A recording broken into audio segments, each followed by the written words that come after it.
নৈবেদ্যিয়া নিবেদন করছে বাংলা সাহিত্যের ছোট কাহিনী। নৈবেদ্যিয়া ইউটিউব চ্যানেল আপনাদের পছন্দের চ্যানেল। এই চ্যানেলটিকে আপনারা সাবস্ক্রাইব করুন, শেয়ার করুন, লাইক করুন এবং আপনাদের মতামত আমাদের ইউটিউব চ্যানেলে লিখে পাঠাবেন। আমাদের ইউটিউব চ্যানেল নৈবেদ্যিয়া, NAIVEDYA। যে কাহিনীটি পরিবেশন করতে চলেছি সেই কাহিনীটির লেখক প্রখ্যাত সাহিত্যিক শ্রী তারাপদ রায়। তারাপদ রায় একাধারে প্রসিদ্ধ কবি, ছোট গল্পকার ও প্রাবন্ধিক। দুটি লিটল ম্যাগাজিন তিনি সম্পাদনা করেছেন, পূর্ব মেঘ ও কয়েকজন এই নামে। তিনি নক্ষত্র রায় এবং গ্রন্থকীট এই ছদ্মনামেও তাঁর রচনা প্রকাশ করেছেন। তিনি শিরোমণি পুরস্কার লাভ করেছেন এবং 1995-এ কথা পুরস্কারে ভূষিত হয়েছেন। যে কাহিনীটি এখন পরিবেশন করতে চলেছি তার নাম টমটমপুরের গল্প। লেখক শ্রী তারাপদ রায়, কথনে অরূপ। কাহিনী টমটমপুরের গল্প। টমটমপুর নামে কোনো জায়গা কোথাও নেই। টমটমপুর নামে কোনো জায়গা কোথাও ছিলও না। আসলে অন্য একটা জায়গার কথা কিছুদিন হলো বারবার লিখছি। এবার তাই নামটা একটু বদলিয়ে দিলাম। তবে এই নাম বদলের অন্য একটা কারণও আছে। যানবাহন বলতে নৌকো ছাড়া টমটম ঘোড়ার গাড়িই ছিল আমাদের অল্প বয়সের সেই শহরের একমাত্র সম্বল। হয়তো কারো কারো মনে পড়তে পারে ডুলি বা পালকিও ছিল, কিন্তু তার ব্যবহার ছিল সীমিত, সংখ্যা ছিল নিতান্তই নগণ্য। অবশ্য যাতায়াত প্রধানত ছিল জলপথেই, স্থলপথ প্রায় ছিল না বললেই চলে। রেলগাড়ি আমরা ছোটবেলায় চোখেই দেখিনি। যাঁরা বাইরে থেকে বেড়াতে বা কাজে আমাদের ওখানে যেতেন, পুজোর সময় বা বিয়ে অন্নপ্রাশনে আত্মীয় স্বজন যাঁরা দূর থেকে আসতেন, অনেক সময় জিজ্ঞাসা করতেন কোনোদিন ট্রেনে চড়েছি কিনা। আসলে রেলগাড়িতে চড়া ছিল আমাদের স্বপ্নের ব্যাপার। যাঁরা রেলগাড়িতে চড়ে এসেছেন তাদের অবাক হয়ে দেখতাম। টমটমপুরের চারপাশে ছিল কয়েকটা ছোট বড় নেলাখাপা নদী আর তাদের বয়স্য কিছু খাল বিল জলা। রাস্তা বলতে টমটমপুর শহরের মধ্যে মিউনিসিপ্যালিটির খোয়া বাঁধানো কয়েকশো গজ এবড়ো খেবড়ো পথ।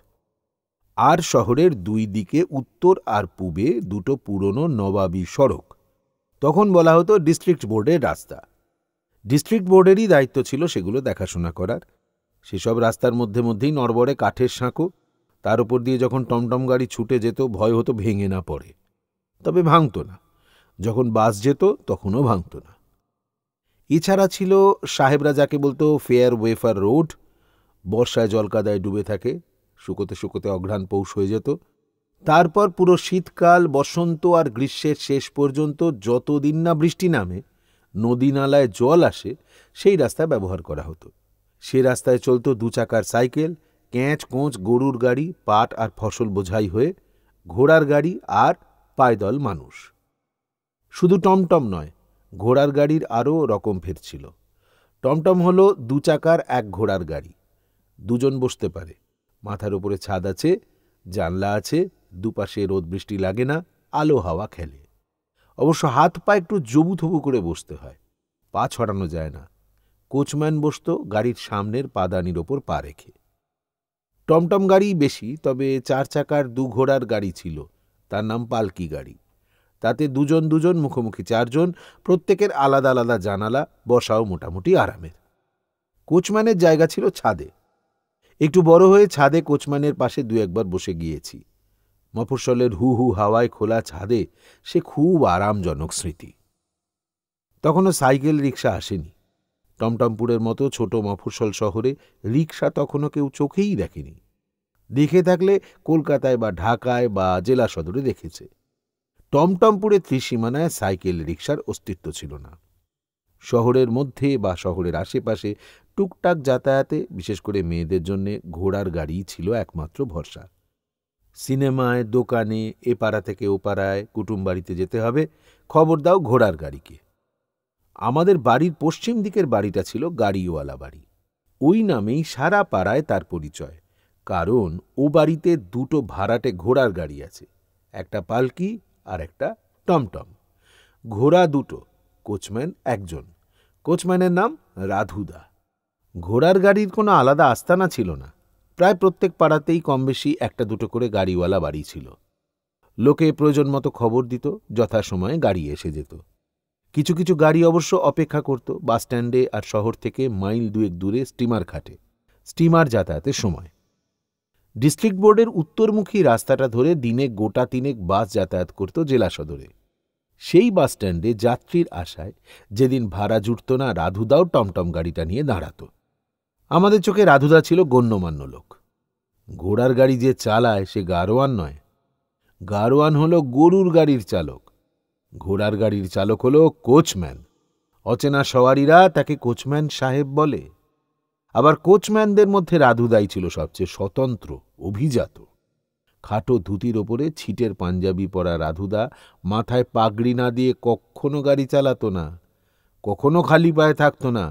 শক্ত চামড়ার কালো সুঁড় তোলা নাগরা জুতো, খোয়া বাঁধানো রাস্তায় হাঁটলে খটখট করে শব্দ হতো। তবে শব্দটা একটু হেলে দুলে বেতালায় পড়ত, কারণ যখন হাঁটত দুটো পা সমানভাবে চলত না। একটু নেশার ঘোর তার দু চোখে এবং শরীরে প্রায় সর্বদাই লেগে থাকত। টমটমপুর ছিল নেশাখোরদের স্বর্গরাজ্য, তবে নিতান্ত গাঁজা মদ নয়।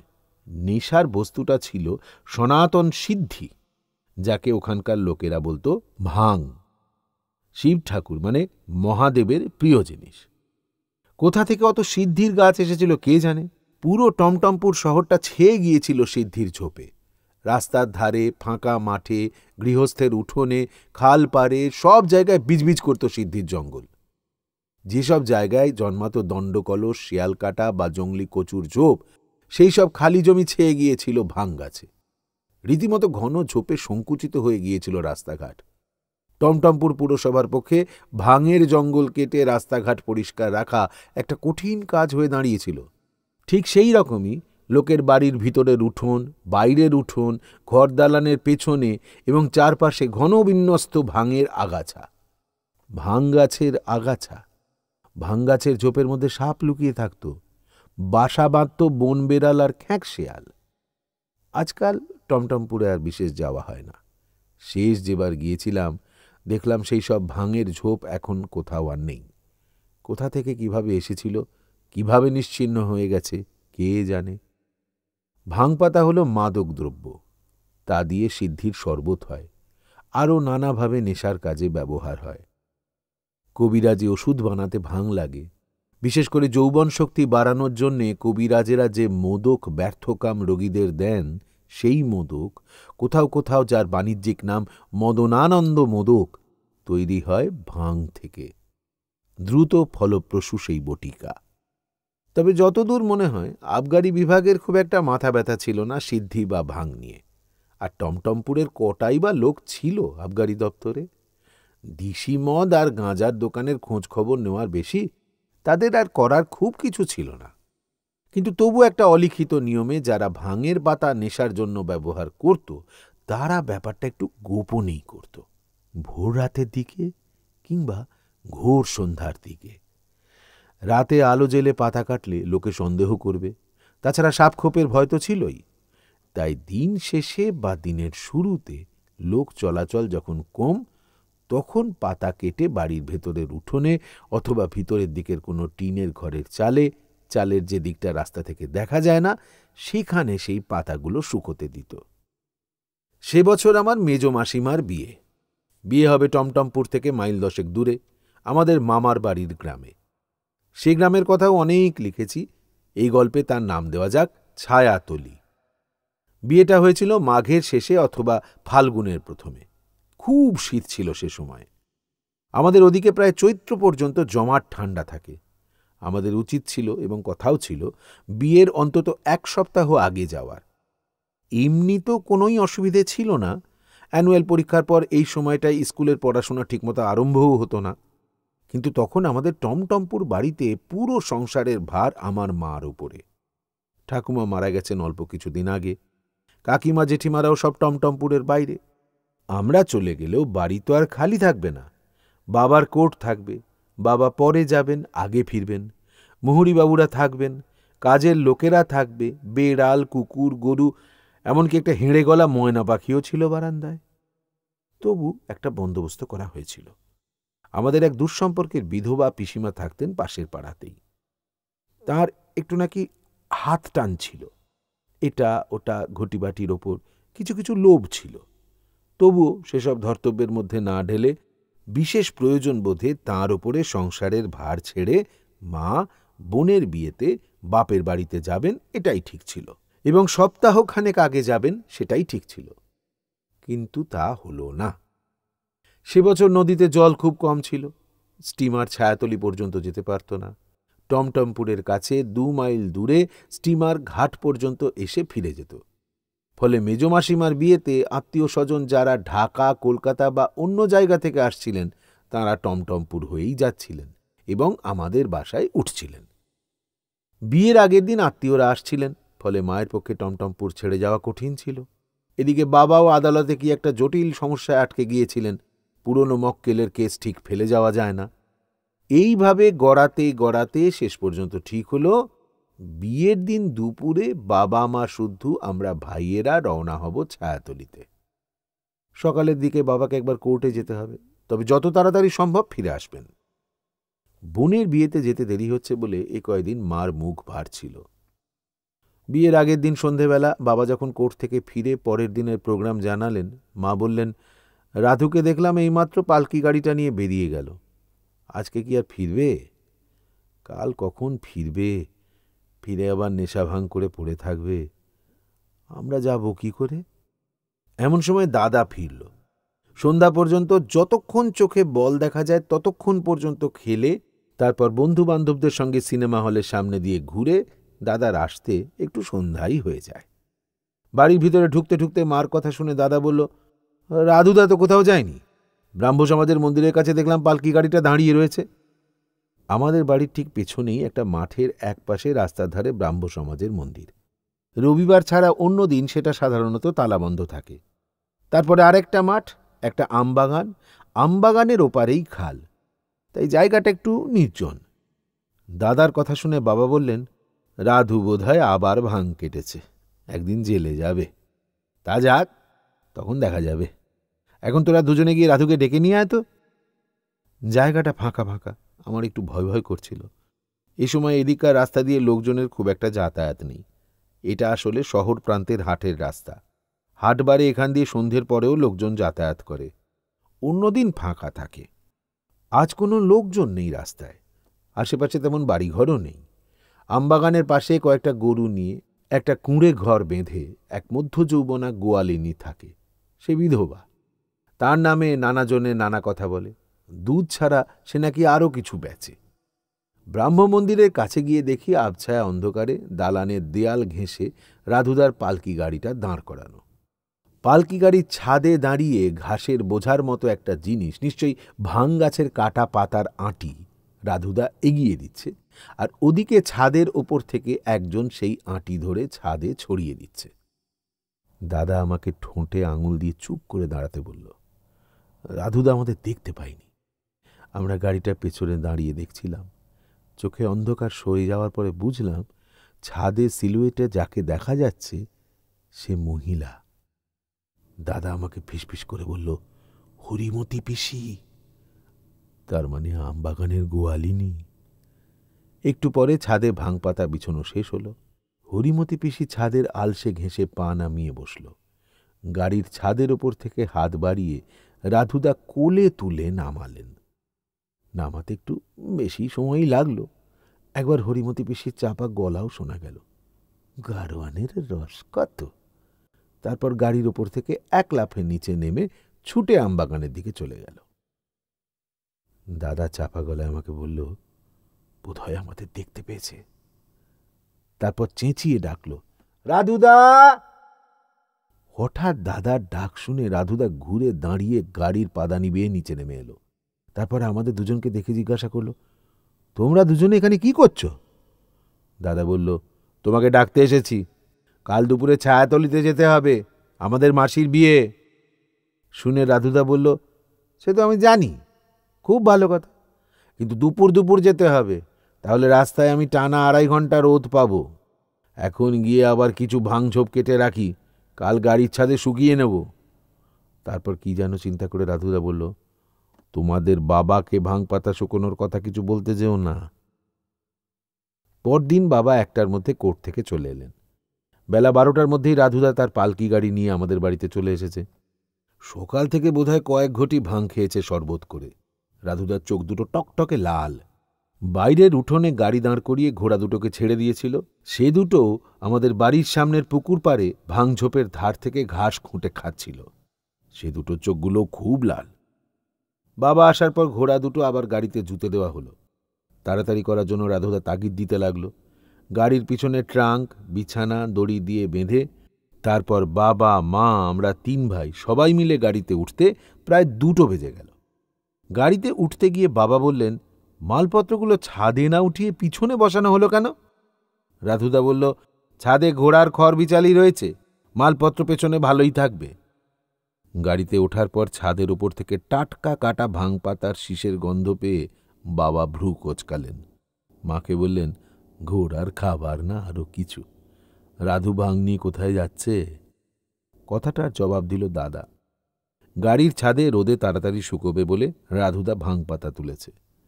শুনে বাবা বললেন, যদি আবগারির দারোগা ধরে তবে রাধুর সঙ্গে আমাকেও ধরবে। শ্বশুরবাড়িতে শালির বিয়েতে যাওয়া মাথায় উঠবে। ততক্ষণে টমটমপুর শহর আর তার পাশের মরা নদী ডিঙিয়ে আমরা ডিস্ট্রিক্ট বোর্ডের রাস্তায় উঠেছি। আবগারির দারোগার অফিসের সামনে দিয়েই এসেছি, কিন্তু কোনো গোলমাল হয়নি। রাস্তার দুপাশে হালকা সবুজ থেকে ঘন সবুজ নানা রঙের ক্ষেত, মাঝে মধ্যে সর্ষের হলুদ মাঠ। শীতের ঠান্ডা হাওয়ায় সর্ষে ফুলের গন্ধের সঙ্গে প্রায় পেকে ওঠা রবি শস্যের মিশ্র ঘ্রাণ। ছোট দিনের বেলা এর মধ্যেই গড়িয়ে পড়েছে। তবু ঝলমলে রোদে কাছে দূরের গ্রাম, বাঁশবন, মন্দির বা মসজিদের চূড়া ঘোড়ার গাড়ির জানলা দিয়ে ছবির মতো দেখাচ্ছে। আবেশে ও আমেজে আমাদের সকলের চোখ বুজে এলো। এমন সময় বাবার একটা ভীষণ জরুরি কথা মনে পড়ল। চিরকাল দেখেছি অসম্ভব জরুরি কথাগুলো বাবার একদম অসময় মনে পড়ে। ছায়াতলিতে কোনো ব্যান্ড পার্টি নেই, কাছাকাছি কোনো গ্রামও নেই। মেজমাসির বিয়ের বাজনা অর্থাৎ ব্যান্ড পার্টির দায়িত্ব ছিল বাবার উপরে। ছায়াতলি থেকে লোক ও হাত চিঠি পাঠিয়ে আমার মাতামহ গত 14 দিনে বেশ বার কয়েক বাবাকে মনে করিয়ে দিয়েছেন। বাবা অবশ্য তাঁর প্রাথমিক দায়িত্ব সঠিকভাবেই পালন করেছিলেন। টমটমপুর শহরে একাধিক ব্যান্ড পার্টি, তার মধ্যে জয়নাল সুবেদারের বাজনার দলই সবচেয়ে জমজমাট। তাঁকেই তারিখ দিয়ে বায়না দিয়ে রেখেছিলেন। জয়নাল চাচা টমটমপুরের এক উজ্জ্বল রত্ন। প্রথম মহাযুদ্ধের সময় সৈন্যবাহিনীতে নাম লিখিয়ে তিনি মধ্যপ্রাচ্যে গিয়েছিলেন। সেখানে প্যারেডের সময় বিউগল বাজাতেন। যুদ্ধ থেকে কেউ ফিরবে, তার উপরে সমুদ্র আর মরুভূমি পার হয়ে, এটা কেউ আশা করেনি। জয়নাল চাচা ফিরে আসায় শহর শুদ্ধ লোক খুশি হয়েছিল। সৈন্যদলে তিনি সুবেদার হয়েছিলেন কিনা বলা কঠিন, তবে শহরের লোকেদের মুখে মুখে তাঁর উপাধি হয়েছিল সুবেদার। সবাই বলতো জয়নাল সুবেদার। শহর সুবাদে আমরা বলতাম জয়নাল চাচা, বাবা বলতেন জয়নাল ভাই। জয়নাল চাচা আমাদের পাশের পাড়াতেই থাকতেন। ছায়াতলি থেকে চিঠি নিয়ে লোক আসার সঙ্গে সঙ্গে বাবার কথা মতো দাদা তাঁকে ডেকে নিয়ে এসেছিল। জয়নাল চাচা সব শুনে বাবাকে বলেছিলেন, তোমার শালির শাদিতে আমার লোকেরা বাজনা বাজাবে, এ তো খুব আনন্দের কথা। তোমার শাদিতেও আমার লোকেরাই বাজনা বাজিয়েছিল, আমি নিজেও বরযাত্রী গিয়েছিলাম। পারিশ্রমিকের কথা উঠতে জয়নাল চাচা বললেন, তোমার শালির শাদির বাজনা আমার লোকদের বিনি পয়সাতেই বাজানো উচিত। তোমার শ্বশুরমশাই যেন রাহা খরচ বাবদ 50টা টাকা দেন। বাবা বললেন, শ্বশুরমশাইয়ের কাছ থেকে বাজনার টাকা আমি নেব না, টাকাটা আমিই দেব, তবে 50 নয় 25। অনেক দাম দর টানা হ্যাঁচড়া করে অবশেষে বোধহয় 32 টাকায় রফা হয়েছিল। তার মধ্যে তখনই 7 টাকা আগাম বায়না নিয়ে জয়নাল চাচা চলে গেলেন। তারপর পথে ঘাটে বাবার সঙ্গে বেশ কয়েকবার জয়নাল চাচার দেখা হয়েছে। বাবা প্রত্যেকবারই তাকে দিন তারিখ স্মরণ করিয়ে দিয়েছেন। জয়নাল চাচা তাঁর মেহেদি রাঙানো দাড়ি চুমড়িয়ে বলেছেন, কথার খেলাপ জয়নাল সুবেদার করে না। ব্যাপারটা কিন্তু সত্যি নয়। কথার খেলাপ করা, চুক্তি না মানা শেষ বয়সে এগুলো জয়নাল চাচার স্বভাবের অঙ্গ হয়ে দাঁড়িয়েছিল। বাজারের মন্দিরের বেনিপুরুতের কাছ থেকে জেনে নিতেন হিন্দু বিয়ের, পৈতের এবং অন্নপ্রাশনের তারিখ। তারপর সময় ও চাহিদা অনুযায়ী রেট বাড়াতেন। চেনাশোনা লোকের কাছ থেকে বায়না নেওয়া থাকলে শেষাশেষি এড়িয়ে চলতেন। শেষ পর্যন্ত সেখানে উৎসবে আর ব্যান্ড পার্টি বাজত না। এদিক ওদিক থেকে সানাইওয়ালা, ঢাকি, ঢুলি, কাঁসি বাজিয়ে জোগাড় করে কোনো ক্রমে বাজনা বাজত। ব্যান্ড পার্টির বাজনাকে বলা হতো বিলিতি বাজনা। সব বিলিতি বাজনাদারদের ব্যাকপাইপ ছিল না, জয়নাল চাচার ছিল, তাই তাঁর এত কদর ও চাহিদা। বিলিতি বাজনার সঙ্গে অবশ্য সানাইও থাকত, তবে নিতান্ত সাদামাটা ঢাক, ঢোল, বাঁশির সঙ্গে যে গ্রাম্য সানাই এবং করতাল, তাকে বলা হতো বাংলা বাজনা। সে যা হোক, আমাদের পালকি গাড়ি তখন ডিস্ট্রিক্ট বোর্ডের সড়কে ছায়াতলির দিকে এগোচ্ছে। সহসা বাবার খেয়াল হলো গত 2-3 দিন জয়নাল চাচার সঙ্গে মোটেই দেখা হয়নি। তাছাড়াও সবচেয়ে বড় যেটা কথা, আজ সকালে অন্তত একবার ব্যান্ড পার্টি ছায়াতলি রওনা হয়েছে কিনা খোঁজ করা উচিত ছিল, সেটাও করা হয়নি। ব্যান্ড পার্টির দলের সঙ্গে আজকাল অবশ্য জয়নাল চাচা নিজে যান না, তাঁর যোগ্য সাকরেদ জুটেছে ছিদাম সূত্রধর। সূত্রধরের বংশের ছেলে, সে কিন্তু অতি অল্প বয়সে যাত্রা দলের সঙ্গে পালিয়ে গিয়ে অনেক কিছু শিখে এসেছে। গান বাজনায় সে তুখোড়। জয়নাল চাচা তাকেই সহকারী নিযুক্ত করেছেন। সুদাম ছোকরার নবীন যৌবন, তার একটু চরিত্রদোষ ছিল। হাতে পয়সা থাকলে একটু আধটু খারাপ পাড়ায় যাতায়াত করত। টমটমপুর এলাকার নদীর বাঁকে বাঁকে, গঞ্জে গঞ্জে, বাজারের পাশে রূপসীদের মেলা, সোহাগীদের হাট, সব হাটে ছিদামের একটি করে বাঁধা ঘর ছিল, একজন করে প্রিয় সখী। বাবার মনে পড়ল শুধু জয়নাল চাচা নয়, ছিদামকেও তিনি কয়েকদিন টমটমপুরে দেখেননি। কোথায় গিয়ে কিসের রসে মজে আছে কে জানে। ব্যান্ড পার্টির কথা স্মরণ হতে বাবা মাকে তাঁর দুর্ভাবনার কথা জানালেন। মা তো শুনে আঁতকে উঠলেন। বাবা তাড়াতাড়ি ঘোড়ার গাড়ির জানলা দিয়ে মাথা গুলিয়ে রাধুদাকে বললেন, গাড়ি থামাও রাধু, গাড়ি থামাও, তাড়াতাড়ি গাড়ি থামাও। রাধুদা তখন চনমনে বালিকাটি চলে আসে হাঁটি হাঁটি বলে তাঁর একটি প্রিয় গান মনের সুখে গলা খুলে গাইতে গাইতে গাড়ি ছোটাচ্ছিল। একটু সময় লাগলো তাঁর কানে বাবার আবেদন পৌঁছতে। কিছুক্ষণ পরে গাড়ি থামল। রাধুদা কোচম্যানের আসন থেকে নেমে এসে জিজ্ঞাসা করল, কি হয়েছে? ইতিমধ্যে উল্টো দিক থেকে যেসব লোকজন সাইকেলে বা পায়ে হেঁটে আসছিল, তাদের জনে জনে বাবা আর মা জিজ্ঞাসা করেছেন তারা ছায়াতলির ওদিক থেকে আসছে কিনা, আর তাই যদি হয় ছায়াতলির জগৎবাবুর বাড়িতে ব্যান্ড পার্টির বাজনা শুনেছেন বা দেখেছেন কিনা। জগৎবাবু আমার মাতামহের দাদার নাম, তাঁর নামেই বাড়ির পরিচয়। কিন্তু চট করে এই প্রশ্নের কোনো সন্তোষজনক উত্তর পাওয়া গেল না। কেউ কেউ প্রশ্নটা ধরতেই পারল না। আবার যে বুঝল সে ছায়াতলি থেকে আসছে না, আবার যে ছায়াতলির দিক থেকেই আসছে সে ব্যান্ড পার্টি ব্যাপারটা কি তাই জানে না। অবশেষে বাবার সমস্যার সমাধান করল রাধুদা। গাড়ি থেকে নেমে মা বাবার কথা শুনে রাধুদা বলল, ছিদামকে তার দলবল সহ গতকাল সকালেই সে তার গাড়িতে এবং অন্য 2টো গাড়িতে তুলে সহবতপুরের গঞ্জে সখীপাড়ায় নামিয়ে দিয়ে গেছে। রাধুদা জানে যে কালকের রাতটা তারা ওখানে থেকে আজ সকালেই ছায়াতলিতে যাবে। সহবতপুর আর ছায়াতলি একই নদীর বাঁকে পাশাপাশি 2টো গ্রাম। ছায়াতলি গৃহস্থপল্লী, সাধারণ গ্রাম, আর সহবতপুর হল গঞ্জ, বাজারে গ্রাম। সেখানে বানিয়া আছে, বিদেশি আছে, মদের দোকান আছে, সেখানে পাটের দালাল আর রূপোপজীবিনীদের বসবাস। সেখানকার নটিদের খুব নামডাক। বড় বড় পানসি নৌকোয় উঠে তারা নদীর বুকে প্রমোদ ঢেলে দেয়, এদিক ওদিক ভেসে যায়। ছায়াতলি প্রবেশের পথে আমরা ঘোড়ার গাড়ি থেকে ব্যান্ড পার্টির বাজনা শুনতে পেলাম। বাবা মা এতক্ষণে নিশ্চিন্ত হলেন। কিন্তু মামার বাড়িতে পৌঁছে দেখলাম সেখানে কোনো ব্যান্ড পার্টি বাজছে না। বিলিতি বাজনা অনেক দূরে কোথাও বাজছে। সতর্কভাবে বাবা একটু খোঁজ নিতেই জানতে পারলেন ছিদামের ব্যান্ড পার্টি কাল সত্যি সহবতপুরের নটিপাড়ায় গিয়ে উঠেছে। তারপর বহুবার লোকজন পাঠানো হয়েছে তাদের ডেকে আনতে, কিন্তু তারা সেখানে মজে গেছে। কাল রাত থেকে প্রায় অনবরত বাজনা বাজছে তো বাজছেই। গঞ্জের বাজারে নটিপাড়ার মুখে দাঁড়িয়ে তারা ক্রমাগত প্যাঁ পোঁ করে যাচ্ছে অতিরিক্ত নেশায় এবং অতিরিক্ত পরিশ্রমে। এর মধ্যেই তারা কাবু হয়ে বসে পড়েছে। সন্ধ্যাবেলায় বিয়ের সময় যদি তারা এসেও যায়, বাজনা বাজাতে পারবে কিনা সন্দেহ। গাড়ির ছাদে বসে সারা পথ প্রচুর কাঁচা ভাঙপাতা চিবিয়েছে রাধুদা, কিন্তু এখনো তার জ্ঞান টনটনে। সমস্যা অনুধাবন করতে তার মাত্র কয়েক মিনিট লাগল। তারপর বাবাকে আড়ালে নিয়ে গিয়ে বাবার সঙ্গে কি পরামর্শ করল। অনেক ইতস্তত করে বাবা শেষে নিমরাজি হলেন। যেখানে বিয়ের রান্নার মশলা বাটা হচ্ছিল, দালালের পিছনে বাদামতলায় রাধুদার গাড়ির ছাদের ওপর থেকে ভাঙপাতাগুলো নামিয়ে সেখানে নিয়ে বাটানো হলো। ভাঁড়ার ঘর থেকে 4 হাঁড়ি দই বার করা হলো।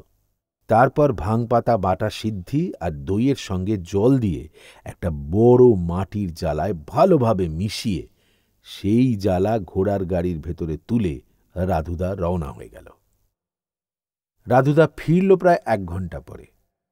সহবতপুর থেকে এতক্ষণ যে বিলিতি বাজনার আওয়াজ বাতাসে ভেসে আসছিল, সেটা কিছুক্ষণ হলো বন্ধ হয়ে গেছে। সবাই ধরে নিয়েছে ব্যান্ড পার্টি আর আসবে না, বাদকেরা সবাই অজ্ঞান হয়ে গেছে। শুক্লা ত্রয়োদশীর রাত, গোধূলি লগ্নে বিয়ে। বিয়ের ছাদনাতলার একপাশে একটা জামরুল গাছ ফুলে ফুলে ছেয়ে আছে। সেই ফুলের রেণু আর গন্ধ বাতাসে জড়ানো। বিরাট একটা চাঁদ জামরুলের নিচু ডাল থেকে উঁচু ডালে উঠতেই অনেক দূরে একটা কোকিল ডেকে উঠল। হঠাৎ শোনা গেল সামনের রাস্তা দিয়ে ব্যান্ড পার্টির আওয়াজ আসছে। আমার মাতামহ এতক্ষণ খুবই গম্ভীর হয়েছিলেন।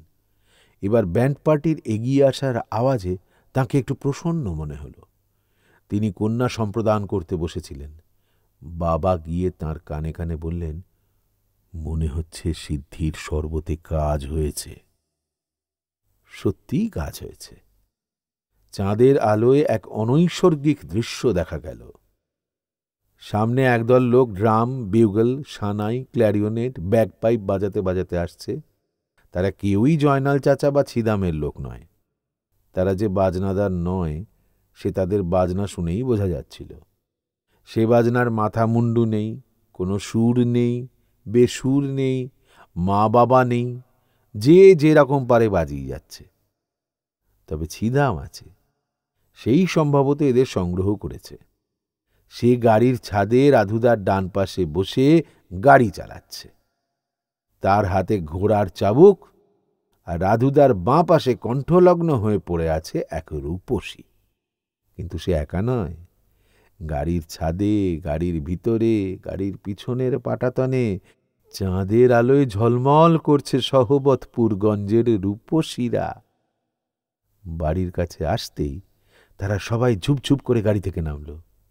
ছাদনাতলার একটু তফাতে সেই জামরুল গাছের নিচে আবছায়া জ্যোৎস্নায় তারা বাজনদারদের ঘিরে নাচতে শুরু করে দিল। তাদের সঙ্গে রাধুদা, ছিদাম এবং পরে একে একে আরও অনেকে জুটে গেল নাচের আসরে। টমটমপুর পরগনায় ভদ্র গৃহস্থ বাড়ির বিয়েতে সেই প্রথম এবং শেষ বাইজি নাচ।